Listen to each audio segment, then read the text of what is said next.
దేవాతి దేవుడైన ప్రభువైన యేసుక్రీస్తు నామములో సంఘంలో ఉన్న ప్రతి ఒక్కరికి ఈ పరిశుద్ధ దినము ఆదివార దినమున అందరికీ కూడా ప్రభువు నామములో శుభాభివందనములు తెలియజేసుకుంటున్నాను.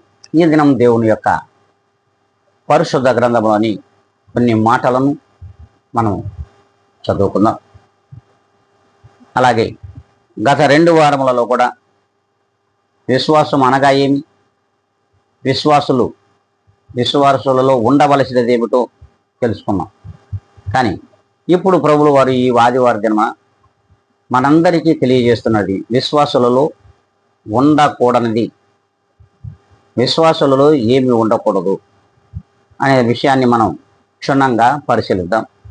అట్టి విశ్వాసులలో ఉండకూడనిది 1 అవిశ్వాసము, 2 అల్ప విశ్వాసము, 3 వేషధారితనము, 4 ఆదివారపు క్రైస్తవ్యము. ప్రభువుల వారు వీటి 4 విషయములను కూడా మనతో ఆయన మాటల ద్వారా పంచుకోబోతున్నారు. అట్టి మాటలను మనం చూద్దాం. ఒక్కసారి అవిశ్వాసమునకు సాదృశ్యమైనటువంటి మాటను ఒకసారి చదువుకుందాం. అది యోహాను శుభవార్త 20వ అధ్యాయము 27 నుండి 29 వరకు మనం చూసినట్లయితే ఒక్కసారి అక్కడ స్పష్టంగా ప్రభువుల వారు మాట్లాడుతున్నారు.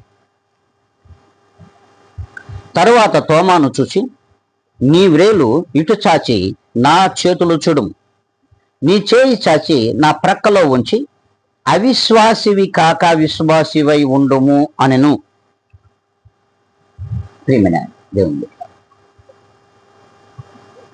అవును, ప్రభువు వారి యొక్క కార్యమును చూశాడు.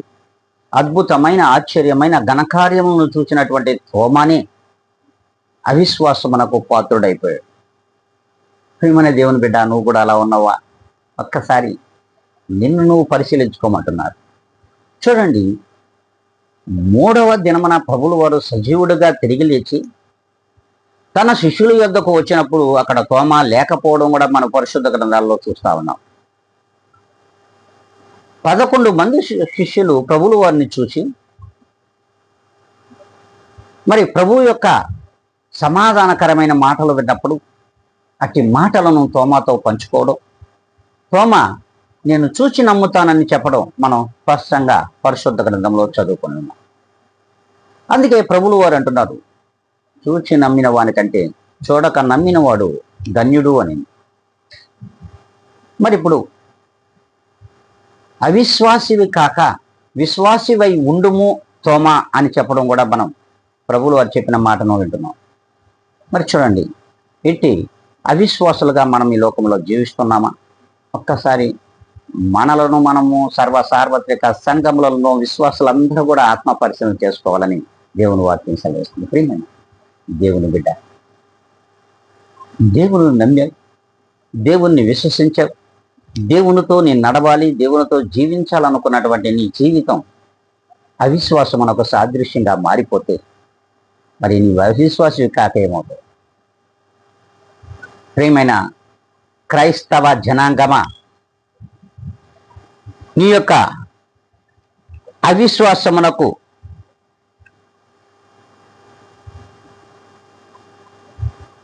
నీ యొక్క ప్రవర్తన మారితే,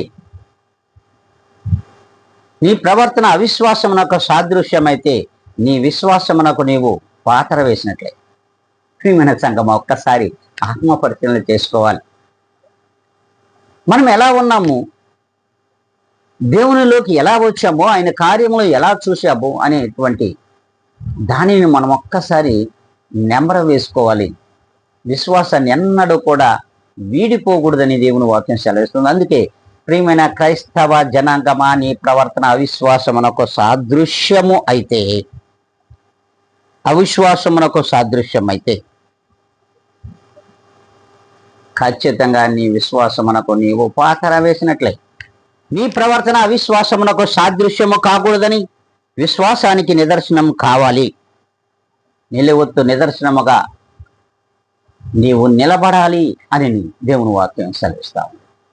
ప్రియమైన దేవుని సంగమా, ఒక్కసారి క్రైస్తవ జీవితాలు, క్రైస్తవ మరి మార్గంలో, క్రీస్తు మార్గంలో నడుస్తున్నటువంటి ప్రతి ఒక్కరు కూడా అవిశ్వాసులు కాకూడదు అని దేవుని వాక్యం స్పష్టంగా సెలవించడం మనం చూస్తున్నాం. మరి రెండవదిగా అల్ప విశ్వాసము. ఒక్కసారి మనము ఒక్కసారి పరిశీలించుకోవాలి. ఇటు అల్ప విశ్వాసమునకు సాదృశ్యంగా, అల్ప విశ్వాసమునకు కొన్ని లక్షణాలను ప్రభులు వారు మనకు చూపిస్తూ ఉన్నారు. అది ఒకటి, చింతపడుట. అల్ప విశ్వాసములో ఉన్నటువంటి 4-5 గుణగణములను మనం చూస్తున్నాం. ఒకటి, చింతపడుట. 2, భయపడుట, పిరికితనం. 3, సందేహపడుట. 4, కార్యాలు మరిచిపోవడం, దేవుని కార్యములను మర్చిపోవుట. 5, ప్రార్థనలో నమ్మకము లేకపోవడం. చూడండి, మొదటిదిగా రేపటిని గూర్చి చింతపడుట. ప్రభులు వారు స్పష్టంగానే అక్కడ మనతో మాట్లాడుతున్నాడు. మత్తయి సువార్త 6వ అధ్యాయము 30 నుంచి 34 వరకు మనం చూసినట్లయితే, నేడుండి రేపు పొలములో పొయ్యలో వేయబడు అడవి గడ్డిని దేవుడిలాగూ అలంకరించిన ఎడల అవిశ్వాసులారా, మరి నిశ్చయముగా వస్త్రములను దేవుడు నీకు ధరింపచేయును కదా. అవును, చూడండి, నేడుండి రేపు పొయ్యిలో వేయబడి అడవ గడ్డిని అలంకరించినటువంటి దేవుడు మరి నిన్ను ఆ రీతిగా నీకును వస్త్రములను ధరింపచేయడా? అల్ప విశ్వాసులారా అంటున్నాడు. అంతేకాదంట, చూడండి ఇంకా కూడా ఆయన చెప్తున్నాడు. కాబట్టి ఏమి తిందుమో, ఏమి త్రాగుదమో, ఏమి ధరించుకుందుమో అని చింతపడకుడి. ఇలా రేపటిని గురించి చింతపడే వారందరూ కూడా అల్ప విశ్వాసులేనని దేవుని వాక్యం సెలవిస్తుంది. రేపు ఏమి తిందాం, ఏమి త్రాగుదాం, ఏమి ధరించుకుందాము అని చింతపడేవాడు. ఇట్టి చింతపడుట కూడా అల్ప విశ్వాసం నాకు మూల కారణంగా దేవుని వాక్యం సెలవిస్తుంది. ప్రియమైన దేవుని బిడ్డ, ఇట్టి వాటిని గూర్చి ఎవరు ఆలోచిస్తారంటే, నిన్నటి వరకు నీవు లోకులలో జీవిస్తున్నావు కనుక ఆలోచించావు. నేడు దేవుడైన ప్రభువైన యేసు క్రీస్తు చెంతకు వచ్చావు కనుక నీకు అలా చింతపడుట అవసరం లేదు అని దేవుని వాక్యం సెలవిస్తుండగా, అయినా కూడా నీవు ఇంకా కూడా చింతపడుతూనే ఉన్నావు కనుక నువ్వు మరి అల్ప విశ్వాసివి. ప్రియమైన దేవుని సంగమా, మరి ఇప్పుడు నీవు అలా ఉన్నావా? నీ సంగతి ఏమిటో ఒక్కసారి నిన్ను నువ్వు పరీక్షించి తెలుసుకోమని కూడా దేవుని వాక్యం సెలవిస్తాము. మరి ఎలా ఉన్నామో మరి ఒక్కసారి నీకు నీవుగా పరీక్షించుకో. అందుకే మరి అందులో అల్ప విశ్వాసంలో రెండవదిగా భయపడుట, పిరికితనం. ఇవి నీలో ఉంటే నీవు అల్ప విశ్వాసవే. అందుకు కూడా ప్రభువు వారే స్పష్టంగా సెలవిస్తున్నాడు. చూడండి, మత్తయి సువార్త 8వ అధ్యాయము 23 నుండి 26 వరకు కూడా మనం చూసినట్లయితే, ఆయన ధోని ఎక్కినప్పుడు ఆయన శిష్యులు ఆయన వెంట వెళ్ళిరి. అంతటా సముద్రము మీద తుఫాను లేచినందున ఆ దోణి అలల చేత కప్పబడింది. అప్పుడు ఆయన దోణి అమరమున నద్రించుచుండగా వారు ఆయన యొద్దకు వచ్చి, ప్రభువా, నశించిపోవచ్చున్నాము, మమ్ము రక్షించుమని చెప్పి ఆయనను లేపిరి. అందుకైన అల్ప విశ్వాసులారా, చూడండి స్పష్టంగా నేను చెప్తున్నాడు. దీనిని మనం మార్కు శుభవార్తలో కూడా చూడగలం. మార్కు శుభవార్తలో 4వ అధ్యాయము 38, 39 లేఖనాలు కూడా స్పష్టంగా సెలవిస్తూ ఉన్నది. అల్ప విశ్వాసులారా, ఎందుకు మీరు భయపడుతున్నారు అని గాలిని సముద్రమును గద్దించగా అది నిమ్మలమాయను. ఒక్కసారి మన యొక్క అల్ప విశ్వాసం, ఈ అల్ప విశ్వాసమే అలసత్వానికి కారణం అంటున్నాడు. నీలో మరి అలాంటి భయాన్ని రేకెత్తిస్తుంది, పిరికితనాన్ని నీలో నింపుతుందని దేవుని వాక్యం సెలవిస్తావు. ప్రియమైన దేవుని బిడ్డ, నువ్వు ఎలా ఉన్నావో ఒక్కసారి నిన్ను నువ్వు పరీక్షించుకోవాలి. అంతేకాదు, క్రీస్తు యేసు నీతో ఉన్నాడని, నీలో ఉన్నాడని మర్చిపోవడం, నీలో ఉన్నాడని మర్చిపోతున్నావు. కనుకనే నీలో అల్పవిశ్వాసము, భయం, పిరికితనం చోటు చేసుకుంటావు. ఇట్టి పిరికితనానికి కారణముగా నీవు నిలబడకూడదు.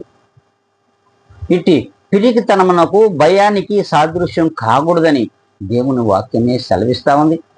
మరి నువ్వెలా ఉన్నావో, నీ యొక్క ప్రవర్తన ఏ రీతిగా ఉందో ఒక్కసారి నిన్ను నువ్వు జ్ఞాపకం చేసుకో, పరిశీలించుకో అని దేవుడే సెలవిస్తూ ఉన్నాడు. అంతేకాదు, చూడండి, మూడవదిగా సందేహపడుట.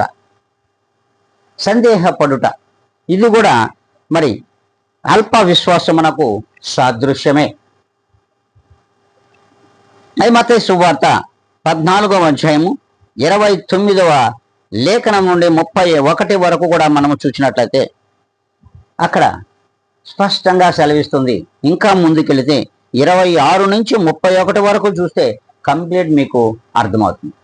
చూడండి, అక్కడ రాత్రి 4వ జామున ప్రభువుల వారు సముద్రము మీద నడుచుట చూచి శిష్యులు తొందరపడి బోతమని చెప్పుకొని భయము చేత కేకలు వేసింది. వెంటనే యేసు ధైర్యము తెచ్చుకొనుడి అని ప్రభువుల వారు సెలవిస్తూ ఉన్నారు.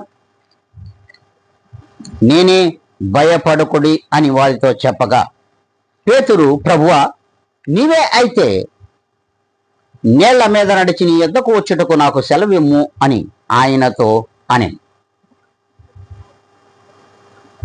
ఆయన రమ్మనగాని పేతురు దోణి దిగి యేసు నొద్దకు వెళ్ళుటకు నీళ్ల మీద నడిచెను. కానీ గాలి చూచి భయపడి మునిగిపోసాగెను. ప్రభువా, నన్ను రక్షించమని కేకలు వేసిన వెంటనే చెయ్యి చాపి అతన్ని పట్టుకుని, అల్పవిశ్వాసి, ఎందుకు సందేహపడుతున్నావని అతనితో చెప్పాను. అవును, ఓ అల్పవిశ్వాసి, ఎందుకు నువ్వు సందేహపడుతున్నావు? చూడండి, సందేహపడడం. మనతో ప్రభు ఉన్నాడా లేడా? మనలో ప్రభు ఉన్నాడా లేడా? మన పక్షంగా కార్యాలు జరుగుతాయా లేదా? మనం ప్రభువుని నమ్మాం, ప్రభువుని చూటుగా ఆయన చూస్తూ నడిచినట్లయితే ప్రభువు ఖచ్చితంగా నీ పక్షముగా కార్యం జరిగిస్తాడు. అయినా కూడా నీలో సందేహాన్ని నింపుకొని ఉన్నావు కనుక నువ్వు విశ్వాసివి కాదు, అవిశ్వాసివే ఇంకను. ఇట్టి సందేహపడుట ఏ మాత్రము కూడా విశ్వాసులకు తగదు. ఈ సందేహపడడం అల్ప విశ్వాసమునకు సాదృశ్యమే. అందుకే ప్రభువు స్పష్టంగా సెలవిస్తున్నాడు, నీలో ఉన్న ఆ సందేహాన్ని తొలగించి ప్రభుని యేసు క్రీస్తునందు నువ్వు స్థిరముగా నివసించినట్లయితే నీలో ఆ ప్రభువుల వారు సందేహానికి చోటివ్వడు. ప్రియమైన దేవుని సంగమ, ఒక్కసారి మనలను మనము ఆత్మ పరిశీలన చేసుకొని ఇటు సందేహాన్ని గెలవగలిగే వారిగా ఉన్నామో లేదో ఒక్కసారి పరిశీలించుకోమని దేవుని వాక్యం సెలవిస్తూ ఉంది. మరి ఇంకా సందేహపడుతున్నావా?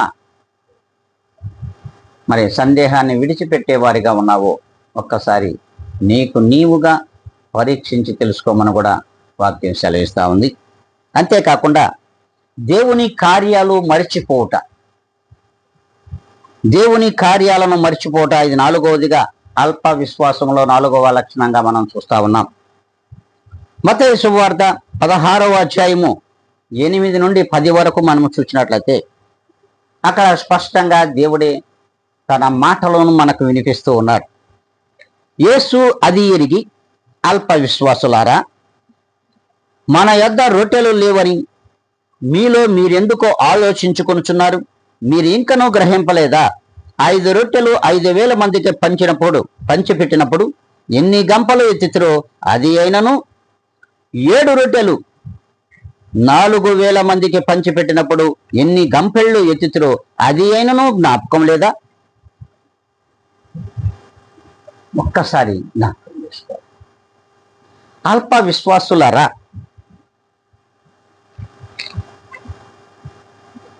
5 రొట్టెలు 2 చేపలను 4,000 మందికి పంచినప్పుడు మరి మిగిలిన ముక్కలను 12 గంపలు ఎత్తారు.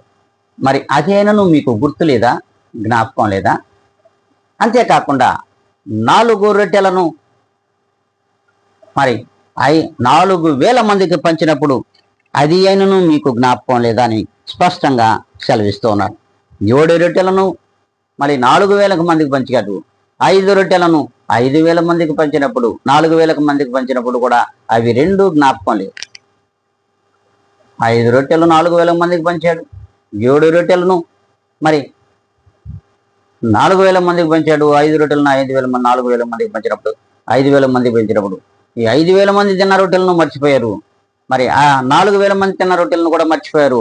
మిగిలిన వాటిని ఎత్తిన గంపళ్ళు కూడా మర్చిపోయినటువంటి శిష్యగణం ఉన్నారు.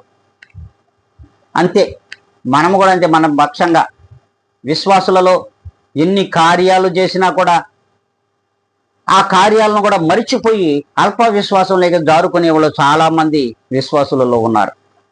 ప్రియమైన క్రైస్తవ సంఘమా, క్రైస్తవ జనాంగమా, క్రీస్తు మార్గములో నడుచుచున్న విశ్వాస సమూహమునకు ఇట్టి మరి దేవుడు చేసిన కార్యాలు మరిచిపోయే లక్షణాలు కలిగి ఉండకూడదు అంటున్నాడు. మరి అవే మనము కలిగి ఉన్నాం.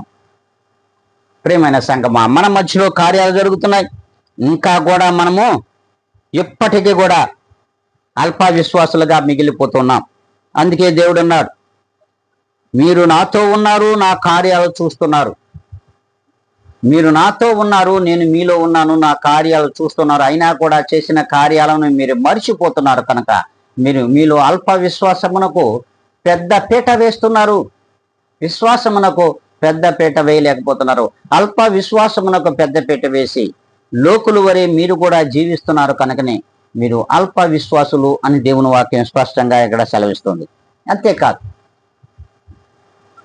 5వదిగా ప్రార్థనలో నమ్మకము లేకపోవడం. ప్రార్థనలో నమ్మకం లేదు. క్రైస్తవ సమాజములలోను, సంఘములలోను, మందిరములలోను ప్రార్థనలో నమ్మకము లేని జీవితాలు అల్ప విశ్వాస జీవితాలు. దానిని కూడా దేవుడు ప్రభువులు వారు స్పష్టంగా తెలియజేస్తున్నారు. అది కూడా మనం ఒక్కసారి చూద్దాం. మత్తయి శుభవార్త 17వ అధ్యాయము 20 నుండి చూడండి. మత్తయి శుభవార్త 17వ అధ్యాయము 19 నుండి 20 వరకు చూసినట్లయితే, తరువాత శిష్యులు ఏకాంతముగా యేసునొద్దకు వచ్చి, మేమెందుకు దానిని వెళ్ళగొట్టలేకపోతేమని. అందుకైన మీ అల్ప విశ్వాసము చేతనే అంటున్నాడు. అవును, ఒక మోగ దయ్యము పట్టినటువంటి చిన్నవాడిని తీసుకొని తన తండ్రి వచ్చినప్పుడు మరి ప్రభువుల వారి దగ్గరకు వచ్చి ప్రభువుల వారిని ప్రాధేయపడి కాళ్ళ మొక్కి అడిగినప్పుడు, నీవు నమ్ముతున్నావా? నీ నమ్మకమును అలాగే ఉంచము. నమ్ముట నీ వలన అయితే సమస్తమును సాధ్యమే. నమ్మువానికి సమస్తము సాధ్యం. మరి నీవు నమ్ముతున్నావా అన్నప్పుడు, నమ్ముతున్నాను ప్రభా అన్నప్పుడు ఖచ్చితంగా అట్టి మోగద్దయ్యమును వెళ్ళగొట్టినటువంటి ప్రభులు వారు ఆయన చేసిన కార్యములు చూస్తున్నటువంటి శిష్యగణం చూడండి. ఇక్కడ స్పష్టంగా సెలవిస్తున్నాడు, ఆ మూగదయ్యం ఎక్కడ ఆ మూగాత్మ వాడిని పట్టుతుందో, చిన్నవాడిని పట్టుకుంటుందో అక్కడే పడిపోవడం, గిలగిల కొట్టుకోవడం, నురుగు కార్చడం, మూర్చెల్లడం మరి పరిశుద్ధ గ్రంథంలో వ్రాయబడి ఉన్నది. అట్టి దయ్యాన్ని వెళ్ళగొట్టలోని శిష్యగణంతో ప్రభులు వారు చెప్తున్నట్టు ఏకాంతముగా అడిగినప్పుడు ప్రభులు వారు ఇంకొక మాట కూడా స్పష్టంగా సెలవిస్తారు. చూడండి, అది కూడా మనం స్పష్టంగానే చదువుకుందాం. మార్కు శుభవార్తలో 9వ అధ్యాయము 17 నుండి 29 వరకు అక్కడ చూసినట్లయితే స్పష్టంగా అక్కడ చెప్తాడు, నమ్మువానికి సమస్తమును సాధ్యమని. ప్రార్థనలో నమ్మకము లేని వారు విశ్వాసులు కారు. అక్కడే స్పష్టంగా సెలవిస్తూ ఉన్నారు. ఆయన చెప్తున్న మాట, ఆయన ఇంటిలోనికి వెళ్ళిన తరువాత ఆయన శిష్యులు మేమెందుకు ఆ దయ్యమును వెళ్ళగొట్టలేకపోతామని ఏకాంతముగా ఆయనను అడిగిరి. అందుకు ఆయన, ప్రార్థన వలననే గాని దేని వలననైనను ఈ విధమైనది సాధ్యము కాదు. ప్రార్థన వలననే. అట్టి ప్రార్థన ఏ ప్రార్థన అయి ఉండాలి? ఉపవాస ప్రార్థన అయి ఉండాలని ఫుట్నోట్లో స్పష్టంగా లిఖించడం జరిగింది. ప్రియమైన దేవుని సంగమా, విశ్వాస జన సమూహమా, యాజక సమూహమా, నీవు ప్రార్థనలో పట్టుదల కలిగి ఉన్నావా? అట్టి ప్రార్థన ఉపవాస ప్రార్థన అయి ఉన్నదా లేదా? ఒక్కసారి నిన్ను నువ్వే, నీకు నీవే ఆత్మ పరిశీలన చేసుకోమని కూడా దేవుని వాక్యం స్పష్టంగా ఇక్కడ సెలవిస్తుంది. అంతేకాదు, ప్రార్థనలో నమ్మకము లేని జీవితాలు విశ్వాస జీవితాలు కాదు. వీరు క్రీస్తు సంబంధులు అసలే కాదు.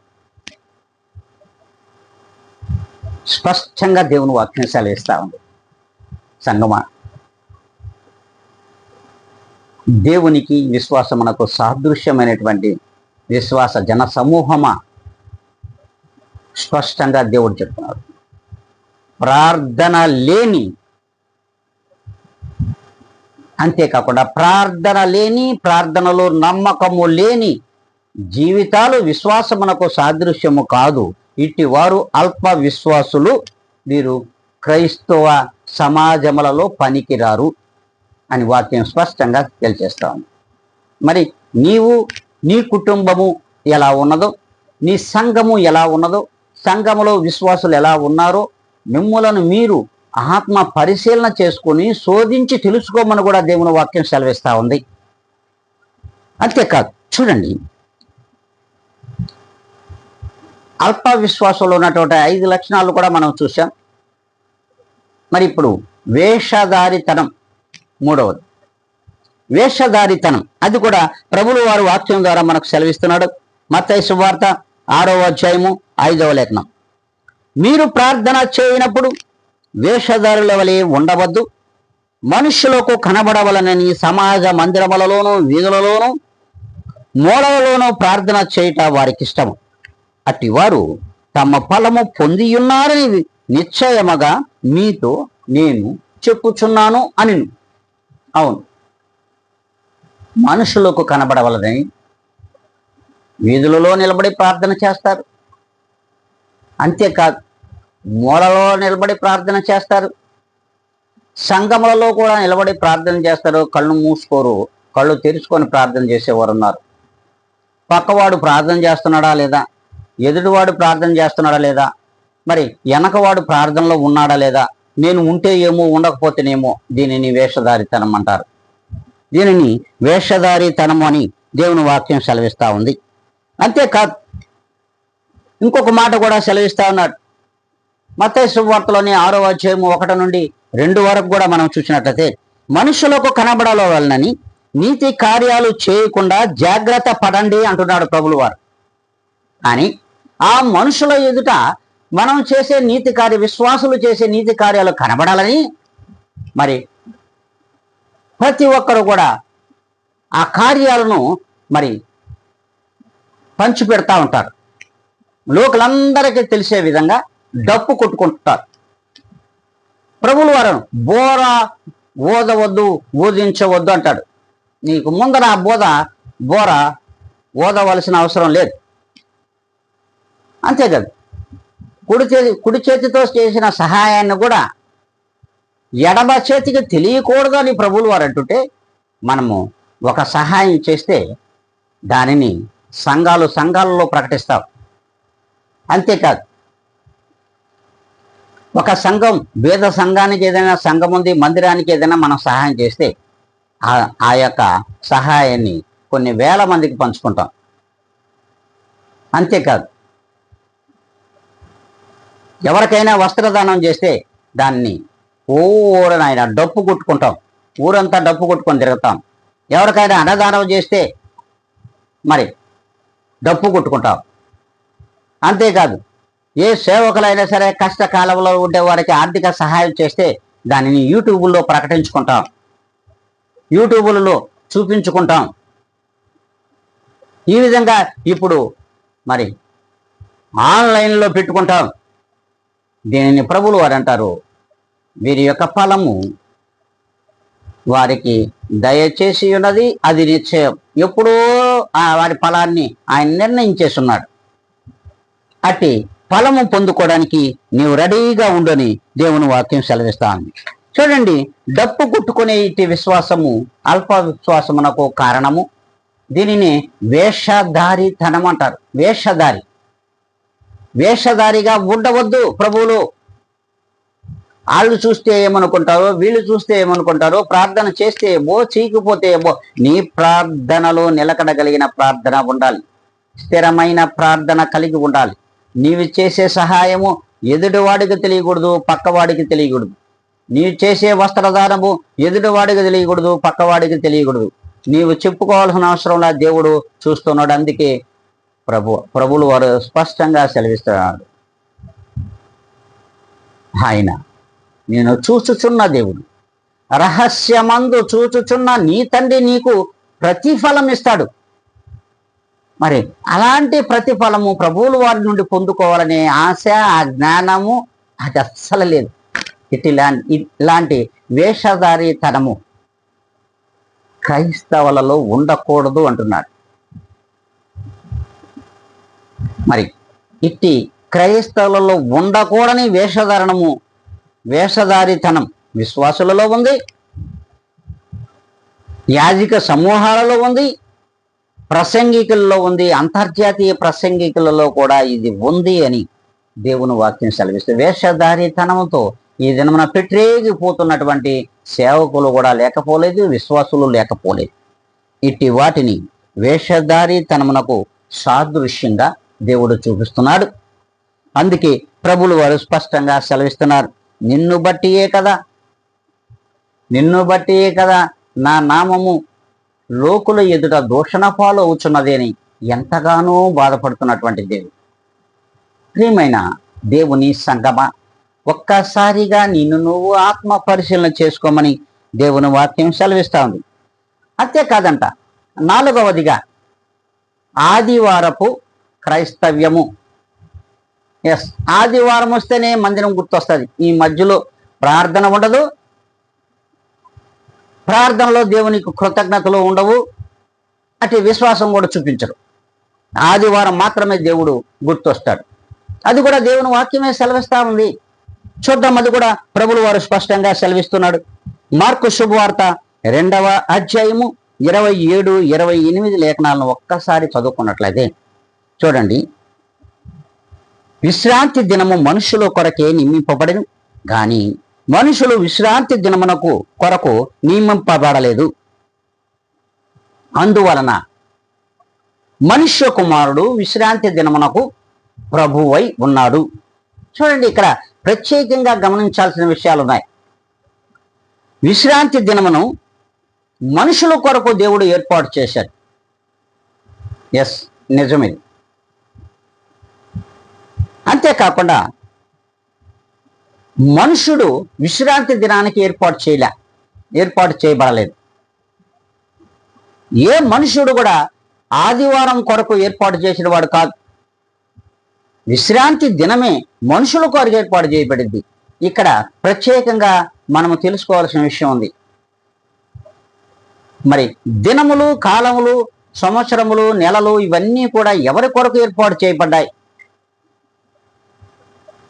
మనుషుల కొరకు ఏర్పాటు చేయబడినటువంటి ఇవన్నీ కూడా మనుషుల కొరకు ఏర్పాటు చేశాడు. ప్రకృతిని కూడా మనుషుల కొరకు ఏర్పాటు చేశాడు. ఇలా ప్రకృతిలో ఉన్న ప్రతి దానిని కూడా ఏలుకోమని మనుషుల కొరకు ఏర్పాటు చేసినటువంటి ఇటు వాటిని మనం మర్చిపోతున్నాం. దినములను కూడా మర్చిపోతున్నాం.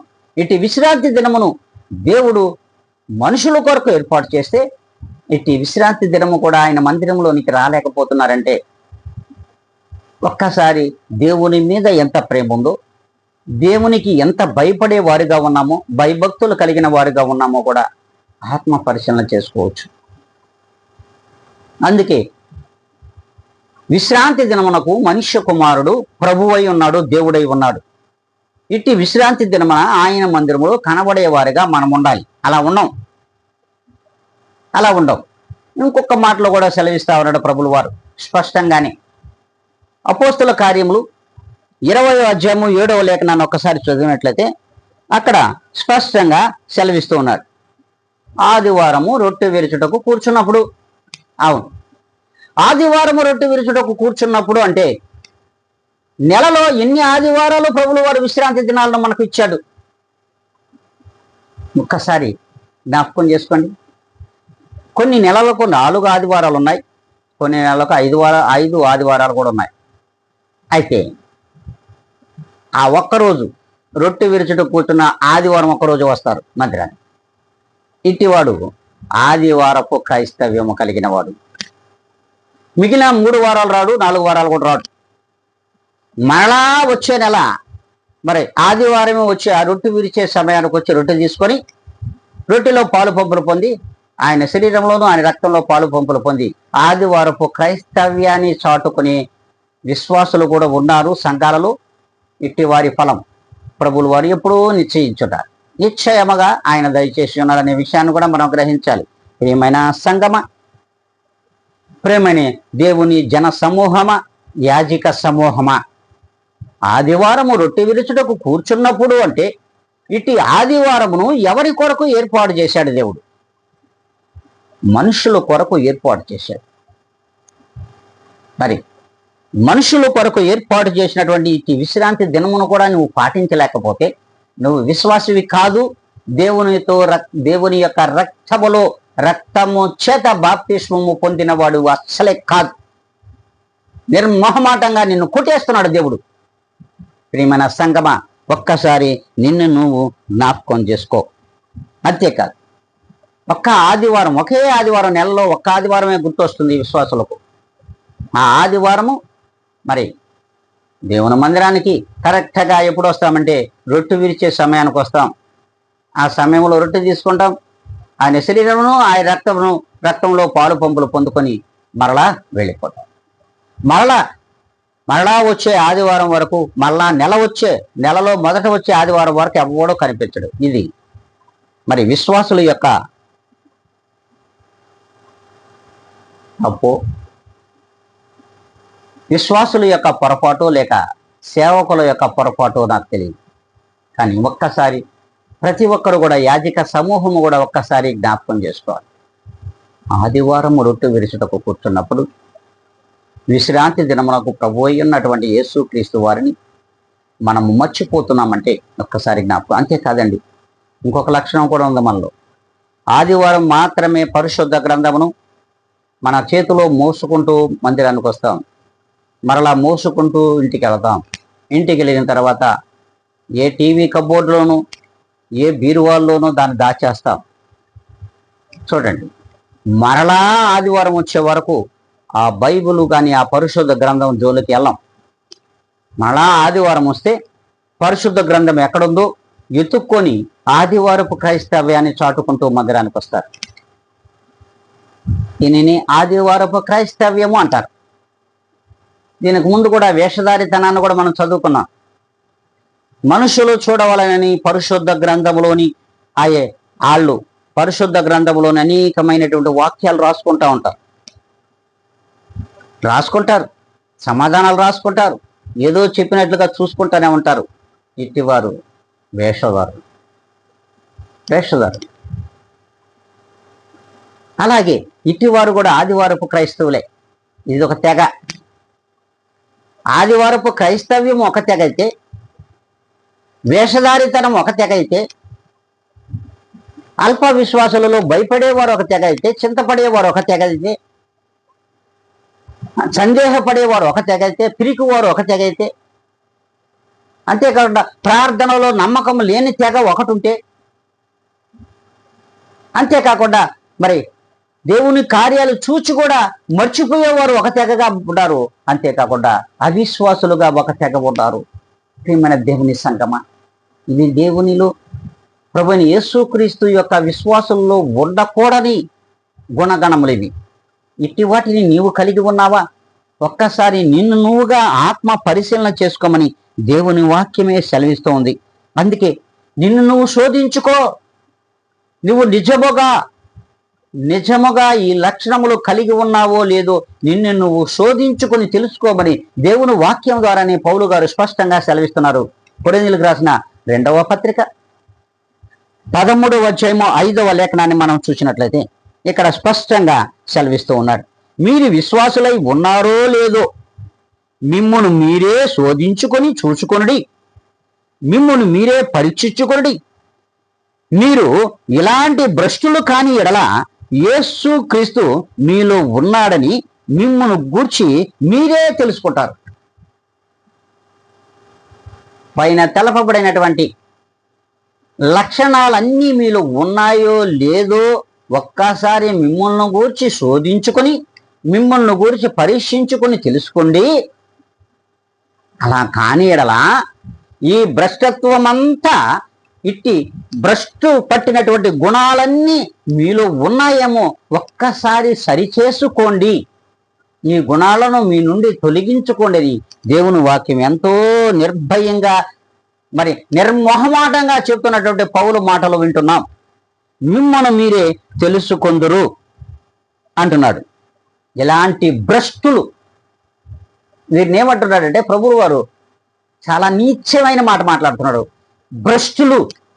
భ్రష్టు పట్టినటువంటి గుణాలు ఇవన్నీ. ఇన్ని గుణాలను మనలో దాచుకొని మేము తగుదునమ్మా అంట విశ్వాసంలో మనం పరిగెత్తుతున్నామే. తప్పు కదా? విశ్వాసమునకు సాదృశ్యమా? ఒక్కసారి ఆత్మ పరిశీలన చేసుకోమని దేవుని అంటున్నారు. అంతేకాదు, ఇట్టి వారు ఎక్కడుంటారో కూడా ప్రభువు వారే స్పష్టంగా సెలవిస్తున్నారు. ఎలాంటి వారు? ఈ అవిశ్వాసులు, అల్ప విశ్వాసులు, వేషధారులు, ఆదివారపు క్రైస్తవులు, ఇట్టి వారందరూ ఎక్కడ ఉంటారో ఒక్కసారి చదువుకుందాం. ప్రకటనల గ్రంథము 20వ అధ్యాయము 21వ అధ్యాయము 8వ లేఖనాన్ని ఒక్కసారి పరిశీలించి ముగించుకుందాం. పిరికివారును, అవిశ్వాసులను, అసహ్యులను, నరహంతకులను, వ్యభిచారులను, మాంత్రికులను, విగ్రహారాధికులను, అబద్ధికులను అందరూ అగ్ని కందకములతో మండు అగ్ని గుండములో పాలు పొందుదురు. ఇదియే వీరికి 2వ మరణము. హల్లెలూయా, దేవునికే మహిమ కలుగునుగాక. సంఘముల మీద దేవుని ఆశీర్వాదములను మెండుగా ఉండునుగాక. అవును, ఎలాంటి వారు? వీరందరూ ఉన్నారేడ. మనం ఏమైతే విశ్వాసులలో ఉండకూడనిది మనము చెప్పుకున్నామో, ఇట్టి గుణగణములన్నిటిని కూడా పొందుపరిచిన వీరందరూ కూడా ఎక్కడ ఉంటారంటే అగ్ని గంధకములతో మండుచున్న అగ్ని గుండములలో వేయబడుదురు. ఇది వీరికి 2వ మరణముగా ప్రభువులు వారు స్పష్టంగా మనతో మాట్లాడుతూ తెలియజేస్తున్నాడు. ఇట్టి 2వ మరణము నుండి ఏ ఒక్కడు కూడా సజీవుడుగా తిరిగి రాడు. ఇది స్పష్టంగా తెలుసుకోవాల్సిన విషయం. ఈ 2వ మరణములో పాలు పొందువారు ఎవడెవ్వడు కూడా మరలా ప్రభువుతో తిరిగి లోకాన్ని చూడడు. అందుకే మీరు ఎలా ఉన్నారో ఒక్కసారి నిన్ను నువ్వుగా పరిశీలించుకోమని పరిశుద్ధ గ్రంథములో పౌలు గారు కొరింథీయులకు రాసిన 2వ పత్రికలో స్పష్టంగా సెలవిచ్చారు. అలాగే ఇట్టి వారు నువ్వు ఇంకనూ మారకపోతే, నువ్వు స్థిరమైన విశ్వాసము నీలో లేనట్లయితే ఖచ్చితంగా నువ్వు 2వ మరణమునకు పాత్రుడు అవుతావని కూడా దేవుని వాక్యమే సెలవిచ్చున్నది. ఈ 2వ మరణము నుండి ఏ ఒక్కరు కూడా తిరిగి మరలా వచ్చి లోకమును చూడబోరు అని దేవుడు ఖచ్చితంగా సెలవిస్తున్నాడు. ప్రియమైన దేవుని సంగమా, 2వ మరణం అంటున్నావు సేవకుడా, ఓ కాపరి, మరి మొదట మరణమును గూర్చి మాకు తెలియదు అనుకోవచ్చేమో, మొదటి మరణమును కూడా మరొక వారమును కూడా మనం చెప్పుకుందాం. రెండవ మరణమునకు ఎవరు పాత్రులు? మొదటి మరణమునకు పాత్రులై ఎవరు మొదటి మరణము చేత దేవుని చెంతకు చేరతారో, అట్టి మరణము పొందిన వారు రెండవ మరణానికి ఎలా పాత్రులు అవుతారో కూడా తర్వాత రాబో వారములలో మనం తెలుసుకుందాం. మరి ఎలా ఉన్నామో ఒక్కసారి మనలను మనం ఆత్మ పరిశీలన చేసుకున్నట్లయితే దేవుని యొక్క ప్రత్యక్షతను, దేవుని యొక్క మహిమను పొందుకుని వారిలో మనం ఉండాలనుకుంటే, విశ్వాసులలో ఉండకూడని ఈ లక్షణాలన్నీ మీలో ఉండకూడదని, సంఘములలో ఉండకూడదని, సార్వత్రిక సంఘములలోని విశ్వాసులలో ఉండకూడదని, యాజక సమూహములలో ఉండకూడదని దేవాతి దేవుడు సెలవిచ్చుతున్నాడు. ఇట్టి మాటలు మీలోను నాలోను మనందరిలో కూడా ఆ దేవుడు నూరింతలుగా ఫలింప చేయనుగాక. ఆమేన్.